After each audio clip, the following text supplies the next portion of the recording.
अगर आप Noida international airport के आसपास कोई प्रॉपर्टी लेना चाहते हैं, वहां ज़मीन लेना चाहते हैं, वहां मकान लेना चाहते हैं, तो सावधान हो जाइए, क्योंकि ये खबर आपको बताएगा कि किस तरीके से आपको वहां इन्वेस्ट करना चाहिए और अगर आप इन्वेस्ट कर चुके हैं तो आपको कौन सी गलती नहीं करनी है। क्योंकि नोएडा इंटरनेशनल एयरपोर्ट के चारों तरफ का इलाका, करीब 20 किलोमीटर का इलाका चिन्हित किया गया है, जहां पर जो Yamuna expressway industrial development authority है उसने कुछ रूल्स तैयार किए हैं, कुछ स्टैंडर्ड बायलॉज तैयार किए हैं जिसके तहत आपको काम करना होगा, नहीं तो आपको आने वाले दिनों में समस्या हो सकती है। इसके अलावा उसके आसपास के करीब 107 गांव को स्मार्ट विलेज बनाने की तैयारी है और इसके अलावा लॉजिस्टिक और वेयर हाउसिंग हब बनाने का इरादा है वहां पर। तो कुल मिलाकर के ये इलाका पूरा जो है वो बहुत तेजी से डेवलप होने वाला है, लेकिन इसके नियम यानी रूल्स एंड रेगुलेशन आपको पता होनी चाहिए। तो क्या है ये रूल्स एंड रेगुलेशन और किस तरीके से यहाँ पर ये जो पूरा इलाका यहाँ पर डेवलपमेंट का काम होगा, इसके बारे में तमाम जानकारी आपको आज के इस वीडियो में मिलने वाली है। तो इस वीडियो को आखिर तक जरूर देखिएगा। नमस्कार, मैं हूं डॉक्टर सुरजीत सिंह और आप देख रहे हैं प्रॉपर्टी चालीसा। अगर आपने अभी तक इसे सब्सक्राइब नहीं किया है, सब्सक्राइब कर लीजिए और अगर आपको ये वीडियो अच्छा लगे तो इसको लाइक कीजिए, शेयर कीजिए और कमेंट जरूर कीजिए। तो जिस तरीके से येडा की बैठक हुई, येडा मतलब Yamuna expressway industrial development authority, तो उसकी बैठक में कुछ स्टैंडर्ड हाउसिंग बायलॉज तैयार किए गए।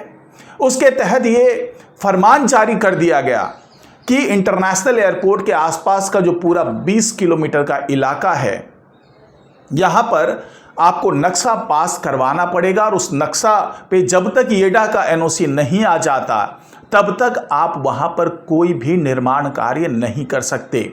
और उस नक्शा को पास करने के लिए तमाम रूल्स एंड रेगुलेशन तैयार किए गए हैं और ये सारे रूल्स एंड रेगुलेशन इस तरीके से तैयार किए गए हैं ताकि वहां पर विमान सेवा में किसी तरीके का व्यवधान ना हो, किसी तरीके की दुर्घटना की आशंका ना हो। तो अब यहां पर सवाल ये उठता है कि अगर पहले से किसी ने इन्वेस्ट कर दिया है, वहां पर जमीन ले ली है, तो क्या वो वहां पर अपने मकान बना पाएंगे?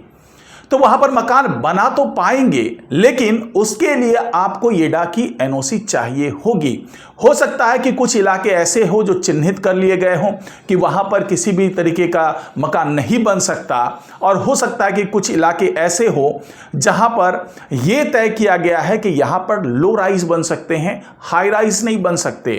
कुछ इलाके ऐसे होंगे जहां पर होगा कि ग्राउंड प्लस 1 या 2 फ्लोर वहां पर तैयार कर सकते हैं।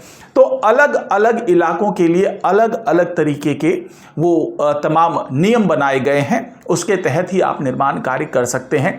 तो उन नियमों की जानकारी आपको येडा से लेनी पड़ेगी और साथ ही अपने नक्शे को पास करवाना होगा, यानी कि येडा से आपको एनओसी लेना पड़ेगा। अब यहां पर सवाल ये उठता है कि क्या इतना आसान होगा एनओसी लेना, क्योंकि येडा एनओसी तभी देगा जब उसे विमानपत्तन प्राधिकरण से एनओसी मिल जाएगा, यानी उनके जो बायलॉज हैं, उनके जो रूल्स हैं, उसको भी येडा ने अपने इस रूल्स में समाहित कर लिया है और उसके अकॉर्डिंगली ही वो नक्शा पास कराने की बात होगी। पहले विमान प्राधिकरण जो है वहाँ से वो नक्शा पास होकर के आएगा, उसके बाद जाकर के येडा उस नक्शे को एनओसी देगा, उस नक्शे को पास करेगा।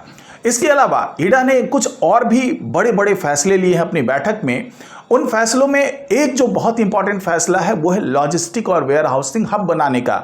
जी हाँ, इसी 20 किलोमीटर के दायरे में ये वेयर हाउसिंग और जो लॉजिस्टिक हब है वो तैयार किया जाएगा, यानी कि ओवरऑल डेवलपमेंट का काम होगा। क्योंकि बाहर से जो भी इंपोर्ट किया जाएगा, जो भी सामान इंपोर्ट किया जाएगा, उसके लिए आसपास के इलाकों में वो सेवाएं देनी होगी, चाहे वो लॉजिस्टिक की बात कर लें, चाहे फिर हम वेयर हाउसिंग की बात कर लें। तो उसके लिए पूरी तैयारी कर रहा है येडा और उसके लिए आने वाले दिनों में हो सकता है कि आपने जहां ज़मीन ली है वहां पर आपको वेयर हाउस बनाने का मौका मिल जाए, हो सकता है कि वहां पर आप लॉजिस्टिक का कुछ कर पाएं। तो ये वो तमाम संभावनाएं हैं जो आने वाले दिनों में आपको मिल सकती है, आप उसके तहत काम कर सकते हैं। इसके अलावा जो येडा है उसने करीब 107 गांव ऐसे चिन्हित किए हैं जिसको स्मार्ट विलेज बनाया जाएगा। उसमें से पहले चरण में 29 गांवों को स्मार्ट विलेज बनाने की योजना है और जो 9 गांव हैं उसको पहले ही स्मार्ट विलेज तैयार कर लिया गया एक सैंपल के तौर पर। बाकी गांव में भी उसको विकसित करने की योजना है। उसको स्मार्ट विलेज कैसे बनाया जाएगा उसकी तमाम नियमें जो है वो तैयार करके रखा है ईडा ने। और अगर आपका गांव इस 20 किलोमीटर के दायरे में आता है, आप उन 107 गांव में चिन्हित कर लिए गए हैं, तो आप अपने गांव के बारे में भी जानकारी ईडा से ले सकते हैं। और उसके लिए जो 2041 तक की ये योजना है ईडा की, उस 2041 के मास्टर प्लान में आपके गांव का विकास कब होगा, आपके गांव को स्मार्ट विलेज कब बनाया जाएगा, उसके बारे में तमाम जानकारी आप ले सकते हैं और आवेदन भी कर सकते हैं। और उस गांव की जो आबादी वाली ज़मीन है वहां पर क्या आप कोई कंस्ट्रक्शन कर सकते हैं, किसी तरीके से अपना मकान बना सकते हैं, तो उसके लिए भी आपको ईडा से परमिशन लेनी पड़ेगी। और इसके अलावा अगर आप किसान हैं, आपकी ज़मीन का अधिग्रहण किया गया है, तो उसके लिए जो मुआवजा अभी करीब 358 करोड़ रुपए का कुल मुआवजा है जो देना बनता है ईडा का, तो उसमें से करीब 229 करोड़ रुपए ईडा तत्काल प्रभाव से वो किसानों को देने वाला है। वो मुआवजा किसानों को मिल जाएगा। लेकिन अभी जो किसान उससे प्रभावित हैं या जिनको मुआवजा मिलना है, उनको एक बार संपर्क करना पड़ेगा ईडा में जाकर के और अपने मुआवजे की स्थिति का आकलन करना पड़ेगा। ये समझना होगा कि उन्हें कब मुआवजा मिलने वाला है। लेकिन कुल मिलाकर ऐसा समझा जा सकता है कि ये जो यमुना एक्सप्रेसवे है और यहाँ पर जो इंडस्ट्रियल डेवलपमेंट अथॉरिटी है वो किस तरीके से जो तमाम योजनाएं चला रहा है और वहाँ पर आप किस तरीके से अपना इन्वेस्टमेंट कर सकते हैं और किस तरीके से वहाँ पर अगर आपने इन्वेस्टमेंट कर दिया है तो वहाँ पर किस तरीके से अपने उस प्लॉट को यूज़ कर सकते हैं, वहाँ पर क्या मकान बना सकते हैं, नहीं बना सकते हैं, अगर बना सकते हैं तो किस लेवल का बनेगा।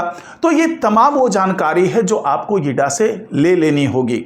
और इसके अलावा अगर वहाँ पर प्रॉपर्टी में किसी तरह की दिलचस्पी है आपकी, या फिर आप वहाँ पर इन्वेस्ट करना चाह रहे हैं, या फिर आप ये समझना चाहते हैं कि वहाँ का फ्यूचर क्या होने वाला है, या फिर आप ये समझना चाह रहे हैं जैसे कि वहाँ पर सेक्टर 4F है उसको बहुत ज़्यादा डेवलप करने की योजना है, तो कौन कौन से ऐसे सेक्टर हैं जहाँ पर डेवलपमेंट का काम शुरू किया है ईडा ने, और कौन कौन से सेक्टर ऐसे हैं जहाँ पर आप अपने हिसाब की प्रॉपर्टी ले सकते हैं, या फिर क्या वहाँ पर कोई हाई राइज प्रॉपर्टी भी आ रही है, या कोई जो लो राइज है प्रॉपर्टी वहाँ पर कैसे इन्वेस्ट कर सकते हैं। तो ये वो तमाम सवाल हैं जिसके जवाब अगर आप जानना चाहते हैं तो हमारे एक्सपर्ट से, जो स्क्रीन पे नंबर आपको दिख रहा है, उस एक्सपर्ट से बात कर सकते हैं और अपनी संभावनाओं को टटोल सकते हैं। तो आज की रिपोर्ट में फिलहाल इतना ही। नमस्कार।